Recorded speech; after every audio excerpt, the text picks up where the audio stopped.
What's it all about, Alfie?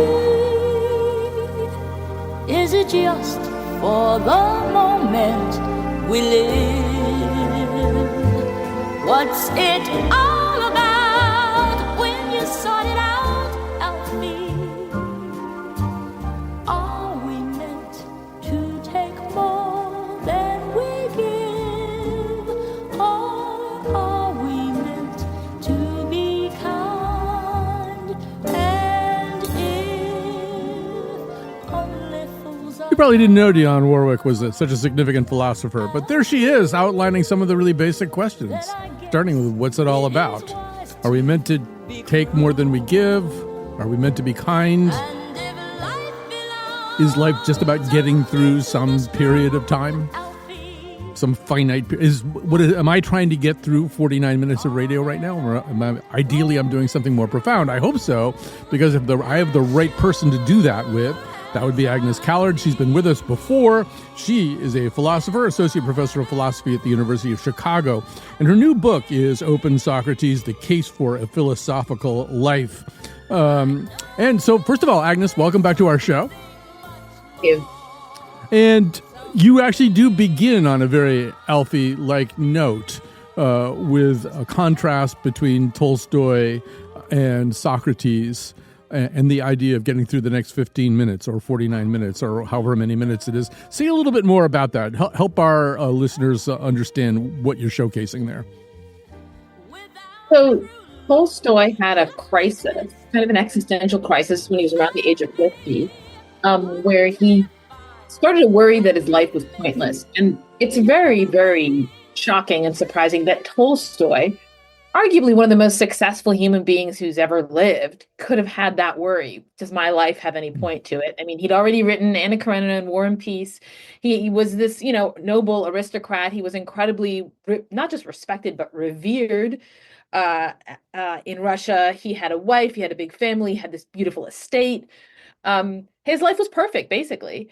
And what he started to notice is that there were these questions that had nagged at him really from quite a young age, but he had been able to set them aside. He'd been able to say, I'll turn to those later. I'll think about them later. Oh, they're probably going to actually be easy to answer. It's not going to be a big problem. And when he actually sort of confronted them head on, his life just completely unraveled to the point where he had to take all these weird measures to prevent himself from committing suicide.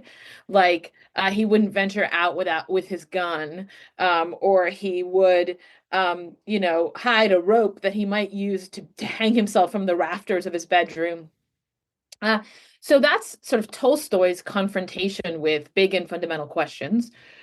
And, the advice that comes out of the book that Tolstoy wrote about this experience, which is called Confession, is like, if you can, just stay away from these questions. They are dangerous.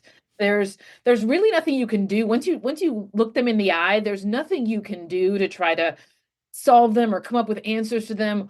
All they're going to do is make you feel like there's actually just no point to anything.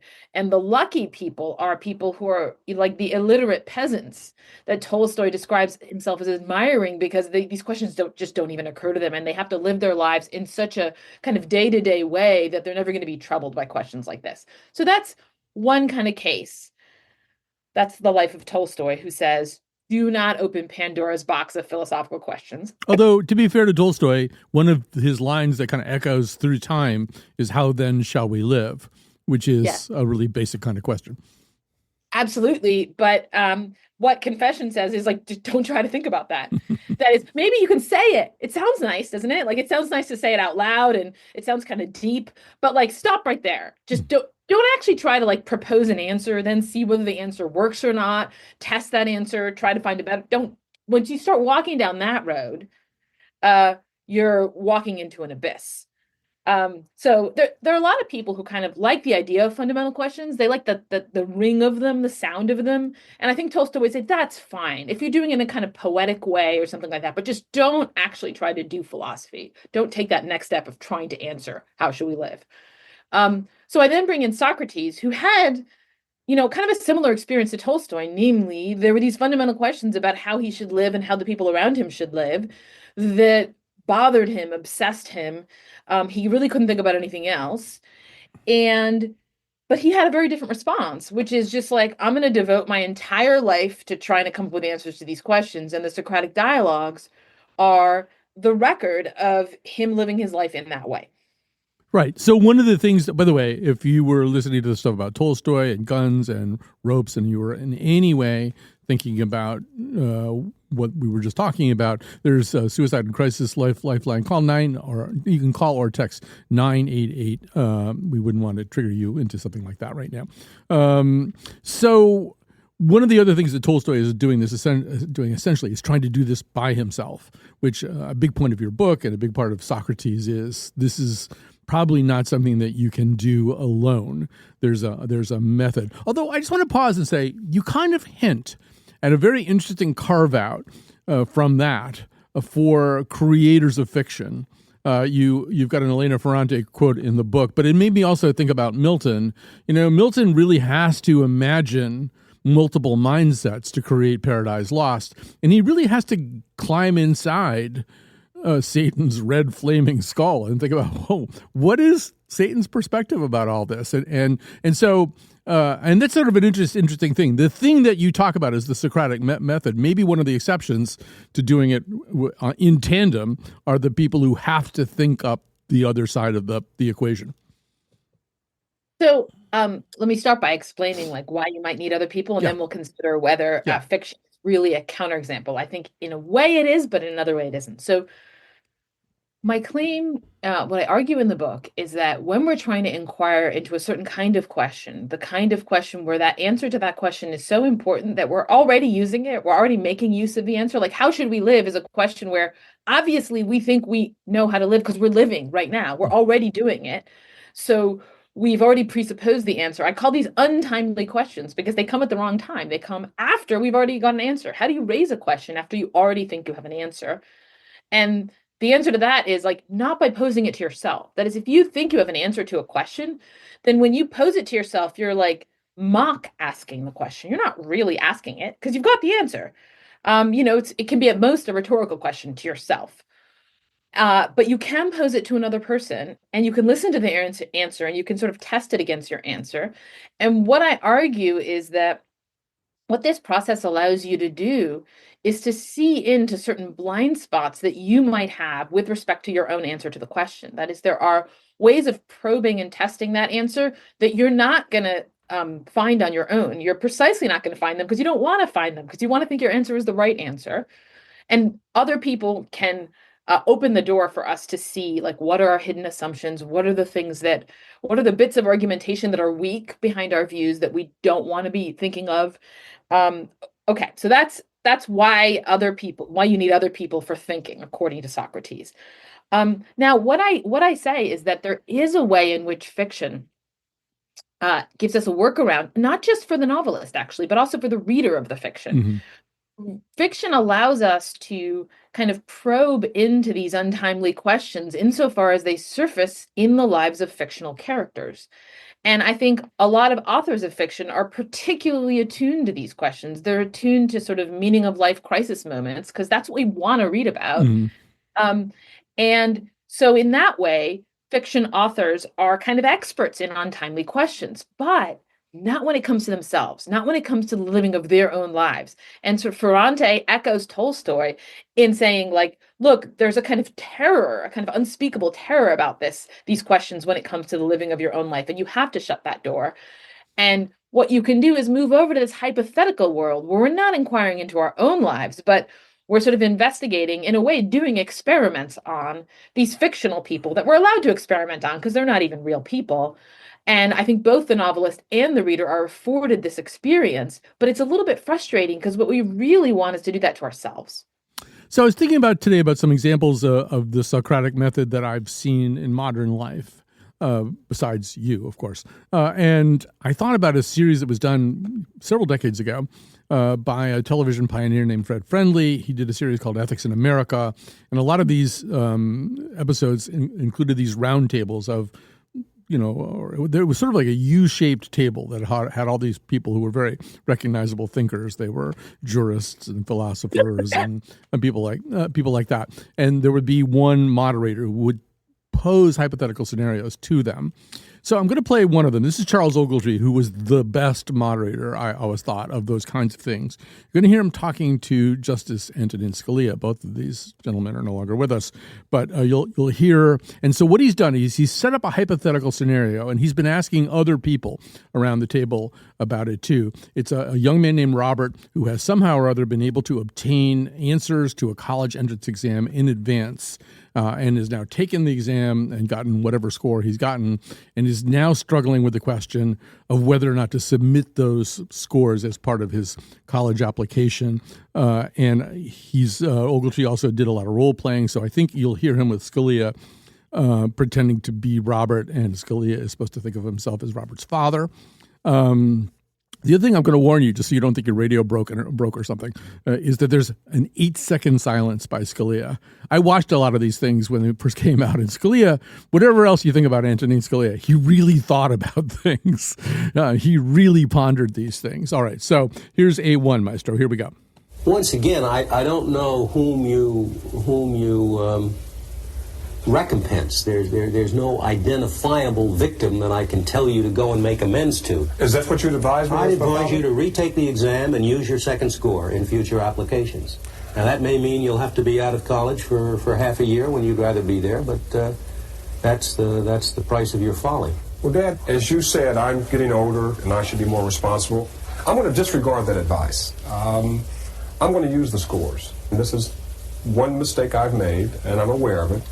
And I'm working my way through it. But They're giving you a scholarship, are they? Yes. Right. Exactly. You mean this check is no good? Are you going to turn me in?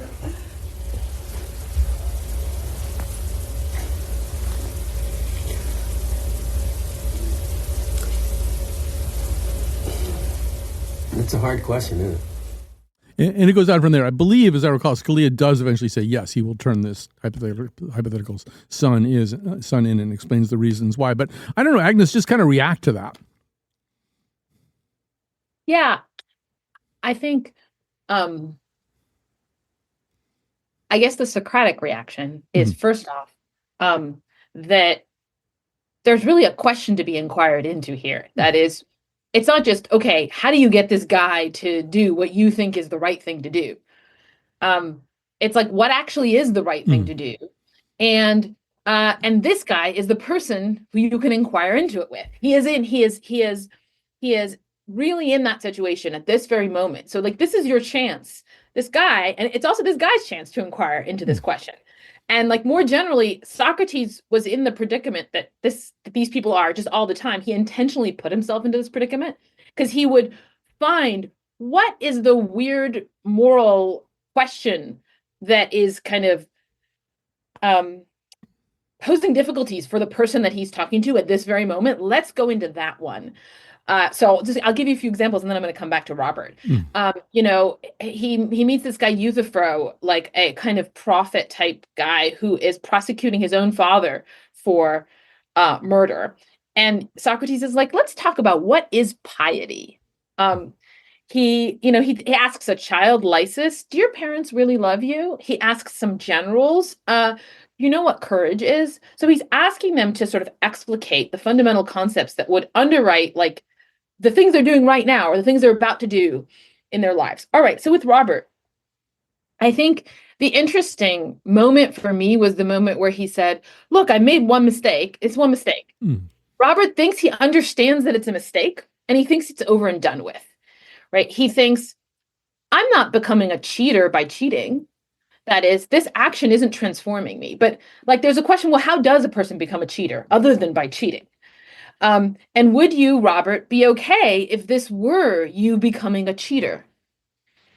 That's the question I would want. That's the conversation I would want to have with Robert. How does he think cheaters come into existence, if not in this way? And why doesn't he want to become a cheater? That is, how is he even so sure that this is a mistake? Right. And in some versions, he's not sure that it's a mistake. And sometimes he has a rationalization. I'm poor. Other people can afford a $1,000 college admissions test prep course that I can't afford. There are a lot of, but to me, it's also interesting that Scalia's first answer is ditch the scores that you just got, take the test again and submit those scores. But then as the conversation iterates further, and at one point, Robert goes, I think I'm just going to ignore your advice. And then Scalia kind of jokes about, well, who's going to pay for your college education? And then he does say, I think I will turn you in. He's come to a completely different space from where he was 90 seconds ago, where there was a solution. Just don't ever talk about it and turn in the scores. And to me, that might be one of the virtues of the Socratic method, that over the course of a conversation, Socrates can get you to a different place from what your prior was when you began. I think that's right. I also think it moves you to a different place than the mode of giving advice. Mm-hmm. That is, all of us reflexively, when somebody is in some difficult situation, the first move we make is, look, let me tell you how to deal with this. Let me tell you what to do. I've solved this. I've got a solution for you. And talking to Robert might make you realize that the thing you immediately thought was a solution reflected like an incomplete understanding of the situation. How Robert thinks about it is relevant to what ought to happen. And so I agree with you that 8-second pause is really remarkable. And it's almost like Scalia realizing that an inquiry has to be done here. Mm-hmm. So, and that I think gets us also into motivations of the inquiry and the dichotomy you set up, if that's the right word, between midwifery and gadflyness. I don't know what the noun is there, but so I think it's in Theaetetus that Socrates uses the midwife image, and the idea is the answer is there inside the person I'm talking to, and my job is just a series of gentle nudges and to help the person find something that is inside him or herself. And that, I think, seems to be a little bit what's going on with this Ogletree thing. But maybe talk about that contrast between the midwife and the gadfly. Yeah, so Socrates very famously identifies himself as a gadfly in the Apology when he is defending himself against charges of impiety and corrupting the youth, on which he would eventually be found guilty and executed. And he's saying, look, I'm not a bad guy. I'm not someone who's harming Athens. I'm a gadfly that has been set upon the city. Like the city is like a sleeping horse, and the gods sent me to wake it up as a gadfly. What is a gadfly? A gadfly is someone who makes you realize that you didn't know things you thought you knew, makes you uncomfortable. You might be unhappy with them. You might walk away from a conversation with a gadfly thinking, wow, I'm bereft. I don't know anything. I'm empty. I'm lacking. And so that's one side of Socrates. And a lot of people who experience Socrates as kind of a troll, kind of a jerk, somebody who's trying to get the better of powerful and famous people, they're basically only seeing Socrates the gadfly. And then there's this other figure, as you say, Socrates himself again puts it forward in the Theaetetus, the idea that actually he's not a gadfly. He's a productive, helpful midwife. He's not going to show you that you're empty and worthless and barren of any kind of wisdom or good ideas. He's going to help you deliver your good ideas, bring them to light, give birth to them like somebody giving birth to a baby. And, some of those babies are going to be not real babies, bad ones that we have to do infanticide on. Okay, this is the ancient world where they did infanticide. So that was part of the metaphor. But there are going to be some good ones, and I'm going to help you test and figure out which are the good ones, which are the bad ones, and you're going to end up with some insights of real value as a result of talking to me. And this second Socrates is often the one that you actually find represented in sort of the scholarly literature. Socrates is the kind of helpful guy who guides you towards the truth. And one thing that my book is trying to do is reconcile these two images of Socrates. Is he a gadfly or is he a midwife? And the kind of central, device or mechanism of the book is explaining how those two things can be one thing. Another part of being a gadfly, we almost did a whole episode about gadflies, and now I'm wishing we had. But the gadfly doesn't mind being a pain in the neck. The gadfly is sufficiently committed to that role that, okay, maybe you're going to find me a little bit irritating, but it's worth it. And Socrates, I think it's fair to say, I mean, jerk, troll, I don't know about those things, but he's exhausting. It's really there in your book. He's exhausting. You cite passage after passage where somebody goes, you know what? This has been really interesting. Let's put a pin in this and get about our day, and we'll circle back and we'll talk about this. And Socrates is going, oh no, we're making some real progress here. Let's talk for like 4 more hours. And I think that's an interesting thing about all this, because you also have tried to a certain degree to walk in the steps of Socrates' sandals, and that whole question of whether it's just too exhausting for everyone is something that comes up in a fairly substantial and legitimate way, I think. Yeah, so that's a great point. Actually, one of the most common reactions to my book and to me is like, you're really exhausting. This book is really exhausting. The life you're proposing, like, how much of it do I have to do? Like, if I do like 20 minutes a day, is that good enough? And then you'll be happy with me and I can check it off my list. Like, does this have to expand to fill your whole life? And so I think it's great to like foreground that, because I do think that's like a really, it's a very natural reaction, and that there's, we want to somehow put limits to this thing. Like, I'll do some philosophy, but I don't want it to swallow up my whole life. And there's a way in which it doesn't contain natural limits. I think one way to think about the sort of exhausting character is, to think about that 8-second pause. Like, normally in conversations, an 8-second pause is not okay. Actually, a 1-second pause is not okay. Mm-hmm. So sociologists who study turn taking tell us that like 0.2 of a second is about how long you're allowed to wait before responding, which is incredibly fast. It's so fast that it is faster than the time that it takes for the signal when I finish talking to travel to your brain and for you to formulate a response, which means you are predicting when I'm going to stop talking and you're ready to go, right? So that's how conversation normally works. That feels good. It feels flowy to us. And there's something else that you do when you have to think hard that is going to be amenable to 8-second pauses. And it's a different kind of social life. It's not just a different intellectual activity. It's a kind of social life where you might have to put up with an 8-second pause. And that feels, yes, exhausting and kind of unfamiliar. It's like we're in a foreign country. We're in a foreign social country where the usual rules of getting along don't apply. And we want to know that there's like an escape hatch and we can get out of this place and we're not just going to be stuck in it forever. I have to go take a break here, but I just want to stay with this for one more second, because yes, this is something that in several different ways you've tried to put into action in your own life, including standing on the steps of the Art Institute of Chicago, trying to start Socratic conversations with people who I think, in your words, felt trapped at a certain point and wanted to bolt. But also in your own life, you have a big family, and I guess it's pretty common at the dinner table is that something might come up, and everybody, you've got, I think, 3 kids, everybody's expected to have a pretty exhaustive, if not exhausting, conversation about a topic, not unlike ones that Socrates might have wanted to consider. I don't know. How does that work? Is it, you feel like it's a successful thing you're doing? I think it's, my kids just don't know any alternative, so that like when we were at my in-laws over Christmas and we had this fancy Christmas dinner with everything prepared, and we were sitting at the table and we were eating, and my 11-year-old is like, who's going to raise a topic? Who's going to ask a question? He's like, Mama, you probably have one. Like, it's just, he doesn't understand what dinner is without that.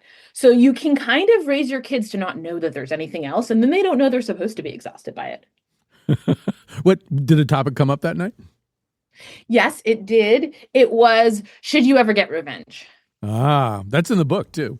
Yes, that's one I talk about a lot. I love it. It was more specifically about like, if you have 2 kids and one of them does a bad thing to the other, is the second one more justified in the bad thing they do to the first than the first one is?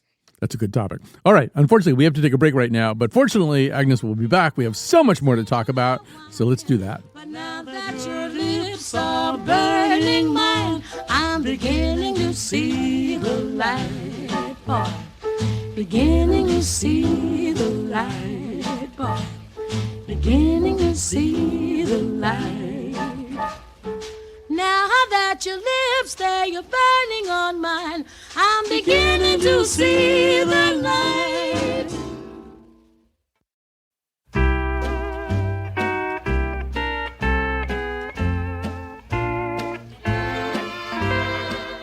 ask me if I ever kissed another sweet as you.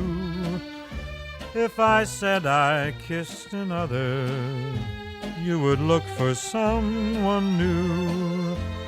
So ask me no questions and I'll tell you no lies.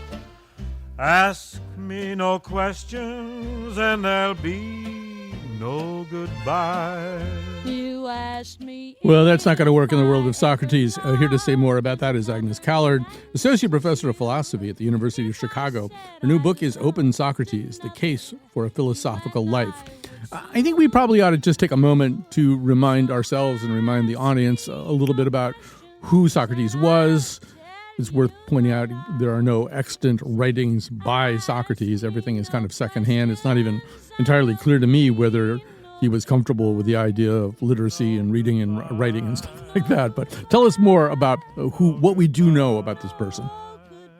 Yeah, so he lived in 5th century BC in Athens, and he was a guy who walked up to people and asked them uncomfortable questions, and those questions, those inquiries, turned out to lead somewhere, to everyone's surprise.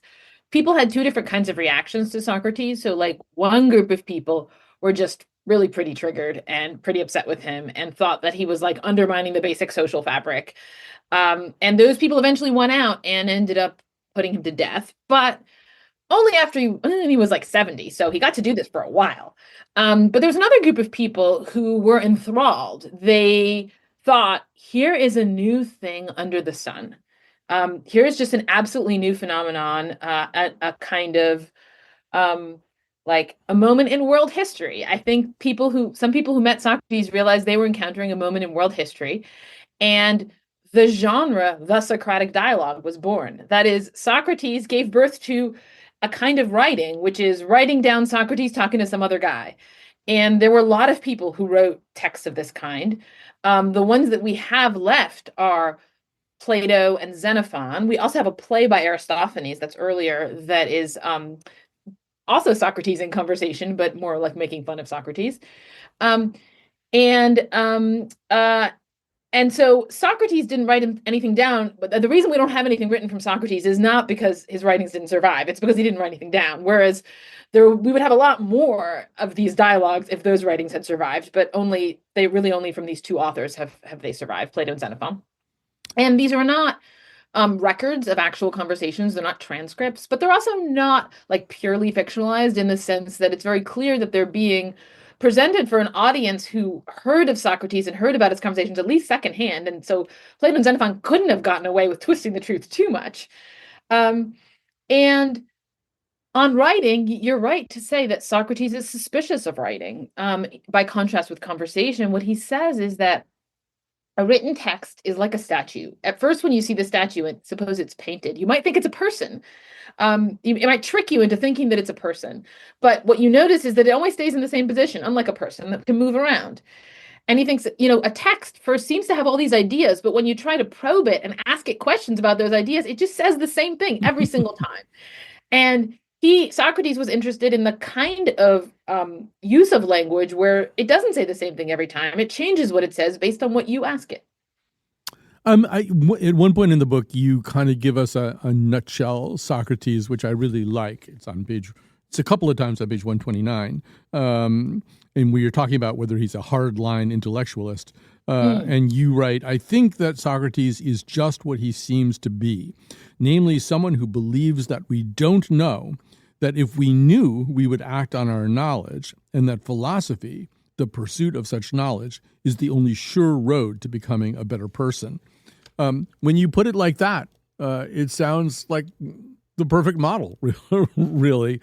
And yet, I think we're always kind of pushing back against Socrates and against his model. And I think a lot of it has to do with something that we almost haven't built room for in our modern life, and that is being wrong.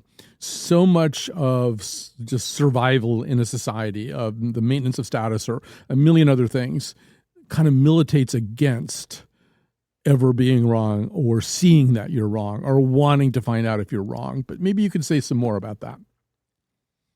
Yeah, I think it even runs just one level deeper than that. So I think we have this idea of a mind, and a mind is something that I have inside of me. And you, Colin, you've got one inside of you, right? Each person's got their own mind. And it's like our sovereign territory. Like you can't come in there, it's private. I can think what I want. And I can explore that territory and I can sort of sit by myself and, improve my own mind, self-improvement.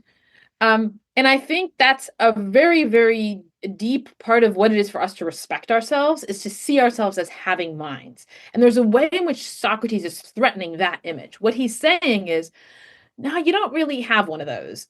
What you have is like half a mind. That is the thing that you're doing with your mind when you're by yourself is kind of like having a stream of consciousness, fantasizing, flattering yourself, but it's not really thinking. Really thinking means holding yourself up against a standard.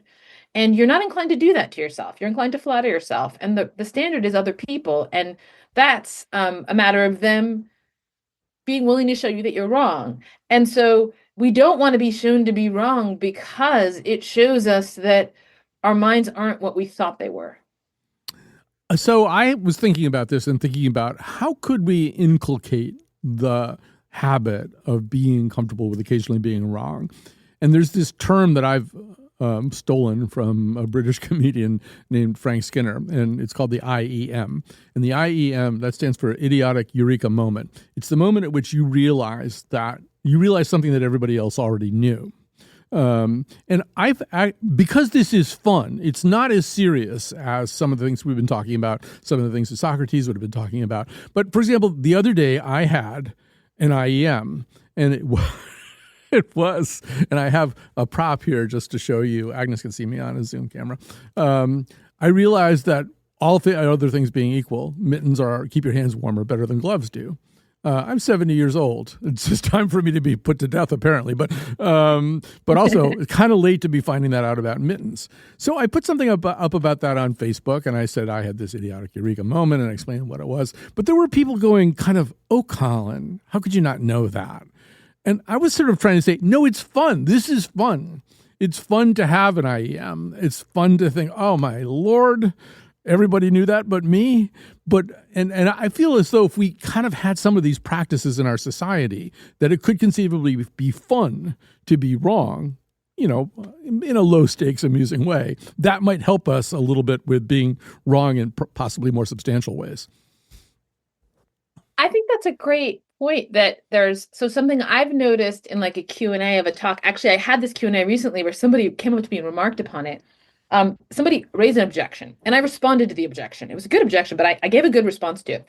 And then somebody else asked another question and I gave a response to that question. And all of a sudden in my head, I realized, wait a minute, there's a way in which this second answer reopens the first question. And now I really don't have a response to the first question. So I just said that out loud. I'm like, guys, I just gave this answer, but that undermines the thing I said earlier. And so now we have an even bigger problem. What are we going to do? And someone came up to afterwards and they were like, wow, it's so strange. You could have just kept that to yourself. And from my point of view, it's like, part of it is, this is cool. Like I just found I found a neat connection that I hadn't seen before, but also like, this is how I get help, right? People are amazingly helpful at solving your problems when you're like, I don't know how to solve this problem. Everyone wants to jump in and help you. I had a little session after that talk with like a set of graduate students, and all they wanted to do was help me solve that problem that I admitted that I had. So I think it can be instrumentally very helpful. I do think that there's like this fine point that I try to get into in the book of a difference between seeing that you're wrong and seeing that you were wrong. Because it's like when you see that you were wrong, it's like I used to be an idiot. Very recently I was an idiot, right? But I come to you as a reformed idiot, as a no longer idiot. And there's something special about the way in the context of an exchange, in the context of a conversation, you can be an idiot right now. And I think maybe that's a special challenge case to learn to enjoy that. Oh, I don't know. I think I've been doing that for about 30 years in radio, being an idiot right in the moment without a lot of, past or future perspective on my past idiocy.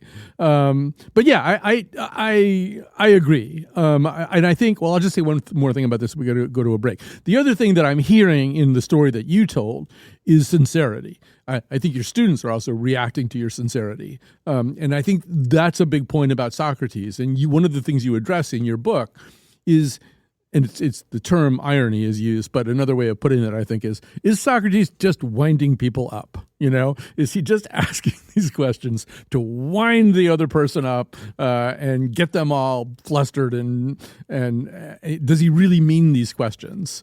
And you are pretty militantly opposed to the idea that Socrates was doing that or being ironic. You believe in the sincerity, I think, of Socrates, and I think it also bleeds over into your own self-presentation. Yeah, I think Socratic irony is a self-defense mechanism that readers of the dialogue have developed to prevent being as confronted as Socrates' interlocutors were. Actually, his interlocutors used the same self-defense mechanism, and they would say, "You can't be being serious, Socrates. If he's not being serious, then you don't have to take him seriously." I think that one thing that Socrates sort of puts on display is the possibility of walking into a human interaction totally unguarded, with no armor on, with no protection, and just saying, like, go ahead, try to hurt me. Because the thing is, what he noticed is that they actually can't hurt you, because the thing that they're calling hurting you is correcting you, but that's actually helping you. And so if you're secretly invulnerable, then a certain kind of sincerity or directness or unguardedness becomes possible. That is beautifully put. And we're going to take a quick break. The good news, again, is we have one more segment with Agnes Callard. I'm trying to make some room for that. So we will come back. We have so much more to talk about. I'd like to know what you're thinking. Answer me slowly now. Questions of 1,000 dreams. What you do and what you see. Come on, lover, talk to me, yeah.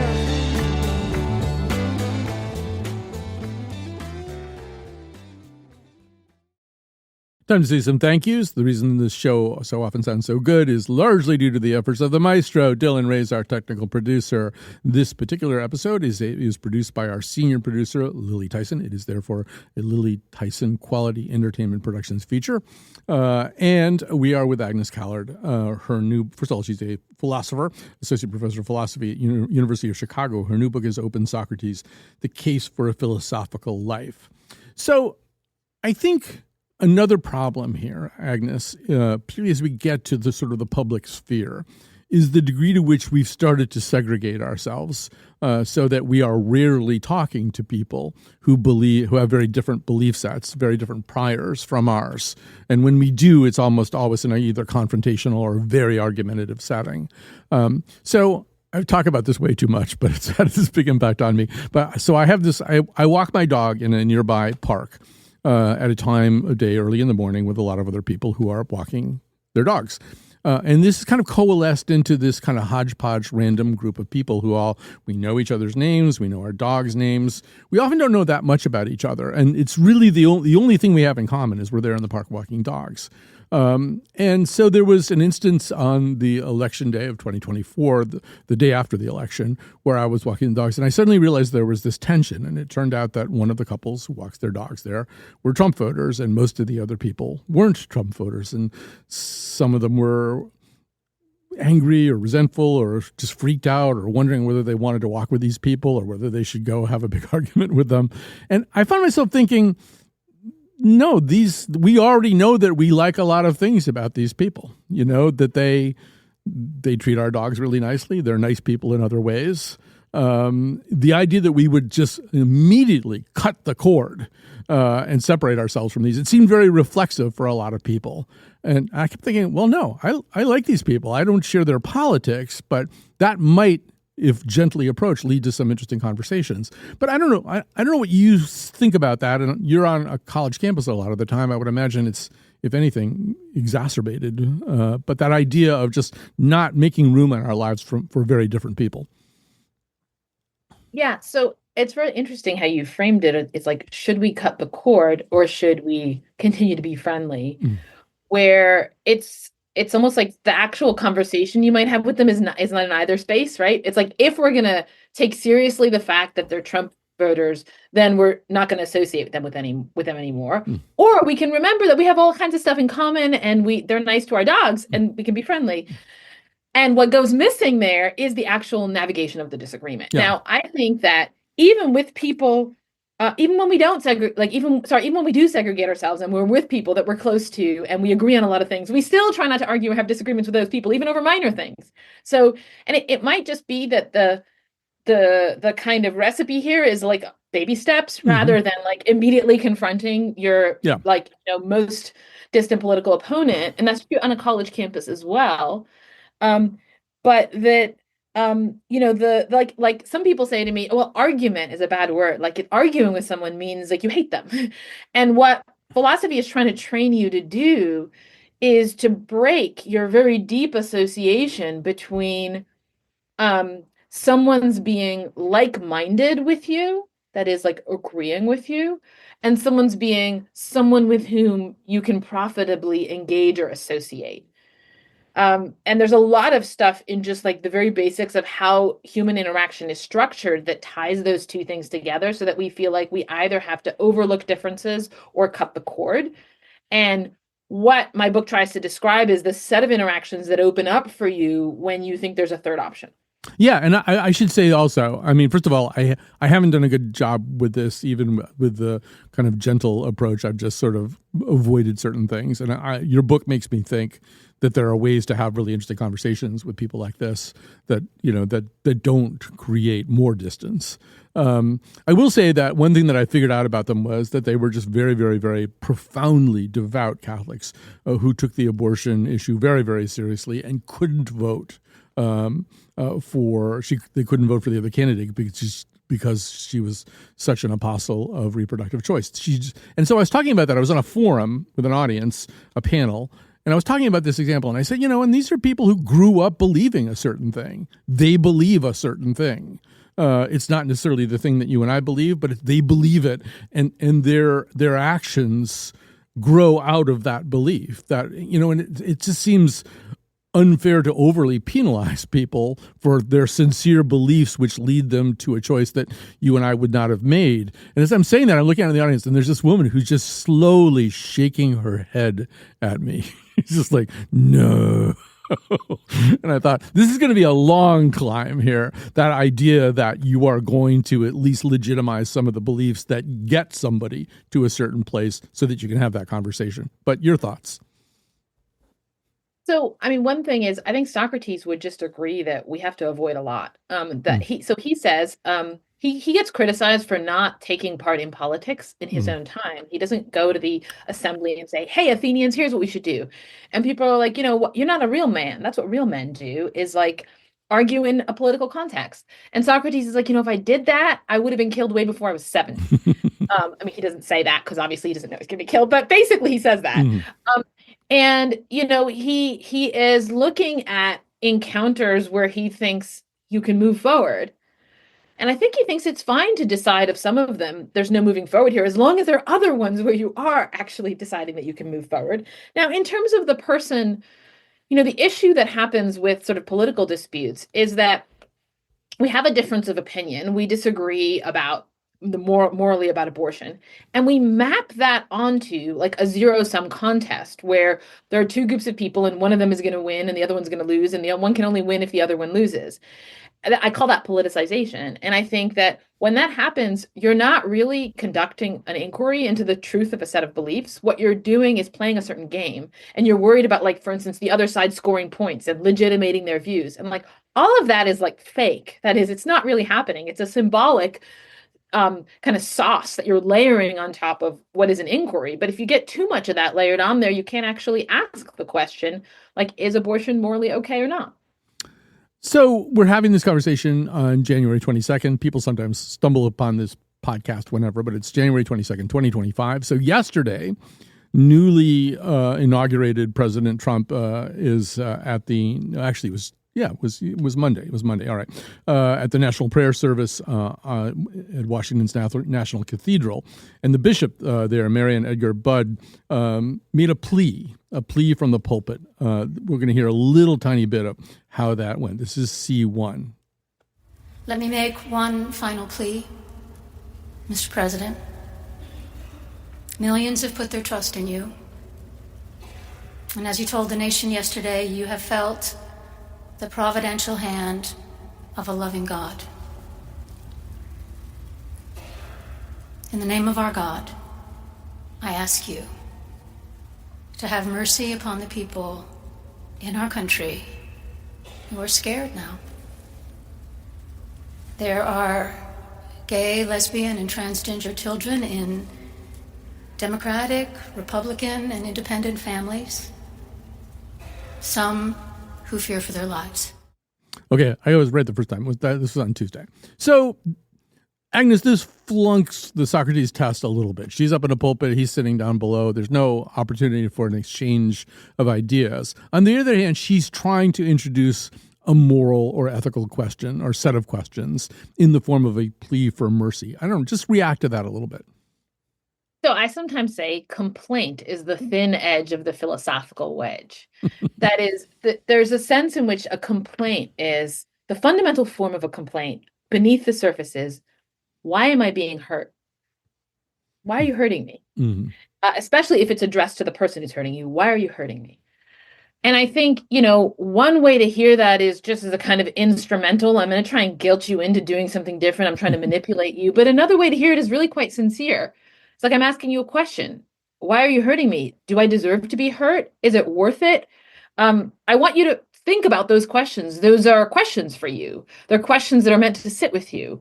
I think just posing a question isn't sufficient for a Socratic inquiry because it's not an inquiry. It's just the beginning of an inquiry. And of course, that's the problem Tolstoy faced, was that he could only do the beginning part. But the beginning isn't nothing. It's especially not nothing if you can motivate the person to pick up that inquiry with other people. So I guess I would describe it not exactly as philosophical, but as proto-philosophical. Yeah, and I also feel as though we should say that far from igniting a Socratic dialogue, President Trump said that the church and the bishop owed him and the public an apology for all of that. But I think also, what I hear there, we're almost out of time. I shouldn't even bring this up. But, I think there's sort of a third party there. And the third party in her case is her God, right? I can guarantee you almost that she's up there. When she thought this through, she was thinking, I owe it to God. I owe it to all the things that make me a bishop, a priest and then a bishop, to ask for mercy like this. And that's an interesting part of this. Don't give a real long answer because we're going to get in trouble. But sometimes there's a third party in a Socratic dialogue.